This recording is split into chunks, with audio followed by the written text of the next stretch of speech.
I've carried weight for most of my life. Not just like the daily stress, but true responsibility. I was the kid who grew up fast, helping raise my younger sisters, watching and anticipating moods and needs of adults around me, because if I didn't keep the peace, the adults would probably fall apart. I learned early on that love came with effort, that being needed meant being valuable. The rest was something you earned, much later.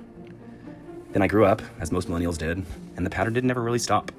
I worked harder than most people, I paid my own way, rarely asked for help, and proved myself again and again, through work, my relationships, and even inside the rooms that I never quite fit in. And then there was my identity, always having to explain who I am, who I love and why, what I believe and how I came to believe it, why I even exist the way that I do. Carrying the quiet weight of being watched, judged, and measured, and needing to be exceptional just to be accepted, made me feel strong because I felt safe, but deep down, I was terrified. So I just stayed busy. I stayed capable. I stayed tired. And if you're honest with yourself, you might recognize this in you too. Maybe you're always exhausted or holding it together.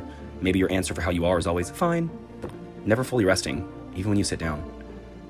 But, like many of you, one day my body began to speak. It started yelling pain, fatigue, stop pushing through. And at first I thought there was something wrong with me, like I had become a failure and let everything fall to pieces. But now I see it differently. My body wasn't breaking. It just finally had the space to tell me the truth. So now I'm healing. Slowly, very intentionally.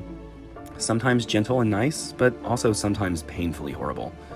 And so I'm walking myself through this quitter's cleanse, not to be perfect, and not to prove anything, but to finally let go of what was never mine to carry. I'm learning how to rest without guilt, how to nourish instead of punish, and how to rebuild my own strength from the inside out. This isn't about quitting life.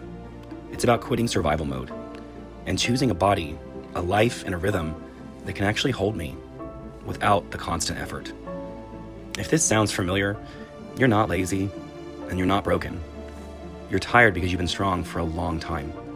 And healing starts when you finally let yourself stop.